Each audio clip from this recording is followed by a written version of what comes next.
right now. Pittsburgh's best sports show is about to begin. Call us or tweet us.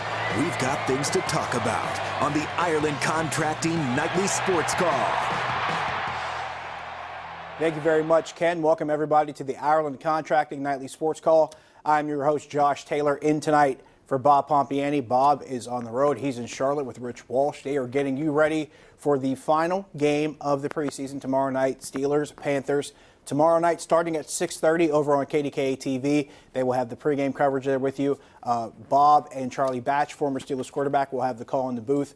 Rich Walsh, Missy Matthews will be on the sidelines getting you all the information as it comes to you because, of course, as we go into this final preseason game, of course, this game means nothing really to the starters. Those veterans are pretty much done as far as the preseason work. It pretty much comes down now to the guys behind them. But one group that's probably pretty much clear-cut as far as who's going to stay and who's going to go is the quarterbacks. As we look at it right now, Josh Dobbs gets the start tomorrow night, his second start of the preseason, but also Mason Rudolph. If you want to look at it as to which guy is where, probably the early favorite right now is Mason Rudolph for that number 2 quarterback spot. Rudolph has completed 21 of 32 passes in the preseason for a little bit over 240 yards, 3 touchdowns, and 1 interception. He's been a lot more productive, a lot more efficient than Dobbs has been in the little bit of time both players have played, but Josh Dobbs will get the start.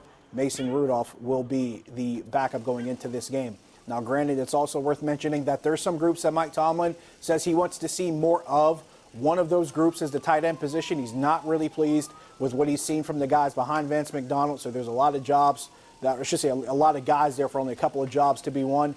The other group is the running back. Certainly, guys like Bennie Snell, who have not really shown as much production-wise. Of course, he's a guy that's expected to do a lot in the short yardage, but as far as the numbers go in the preseason, he's averaging just under 2 yards a carry, so really not a lot from that production standpoint, but he's another guy that the Steelers are expecting to see a lot of. He actually made a play or two in special teams and probably expected to do that if he's going to have a shot to really do anything on this roster. His early action will probably be in special teams, and he wouldn't be the first running back with this organization to do so, but that's something else that pretty much is at the forefront and wanting to see more from guys at the bottom of the running back depth chart. Now, there's more we could talk about Steelers related, and to help me do that, joining me in studio, columnist for the Pittsburgh Post-Gazette, also has a show bearing his name on 93.7 The Fan. Paul Zeise is here. Hello. How are you? Doing okay. Let's start with the Steelers here because I talked about, just a couple of groups that Mike Tomlin wants to see more from. But let's get more into the discussions of guys that are fighting for jobs, because that's pretty much what the fourth game becomes. It becomes that last audition for those guys that are at the bottom of the depth chart, maybe on the outside looking in, that are trying to get that last opportunity. Well, yeah, I think that's the biggest thing about this last preseason game. Last one was just sort of the quote-unquote dress rehearsal. This one is guys fighting for their lives and fighting for playoffs. More audition than dress rehearsal. Yeah, guys fighting for spots on the roster, fighting for places on the depth chart. You brought up a lot of names, that are interesting in that whole thing.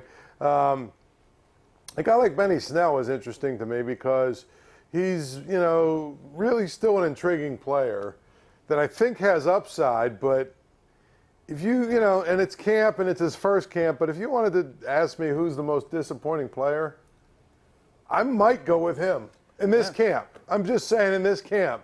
Everybody else, has had some degree of success or whatever, but I kind of expected a lot more from him. I don't know, maybe I had this, pie-in-the-sky idea of who he was, but... It started with the draft. A lot of people, as soon as the moment he was drafted, they're saying this is a Pittsburgh Steelers running back. The Steelers play this kind of football, and he can get them back to that kind of identity. So from the very beginning, people were expecting that. I also think, you talked about the tight ends. I fully expect Saturday, when cutdowns are made, there's going to be some tight ends on the market. They're going to go. They're going to probably go get one, if not two, that maybe were cut by somebody. That's what I'm anticipating. As dumb as it sounds, watching Hard Knocks, there's like 2 or 3 tight ends that they have that are not. 2 of them are definitely not making the roster. And at least one of them could fit here. That's what I'm saying. At least one could fit. And again, it's just you're watching clips of, and you're watching clips of training camp and things of the such. So who knows what they're doing rep to rep? But my point is, every team is going to be cutting tight ends. Right. And some teams don't use as many as other teams do, tight ends. And so, I mean, I think there's going to be some good players on the market, or at least players that are upgrades to the guys that they have here. So I would expect that tight end position will be the depth might come from someone that's not on the roster right now. Here's what we'll do. We'll take a break. When we come back, we'll have the Xfinity Sports Desk Plus. We'll talk Pitt football. They open the season Saturday night against Virginia.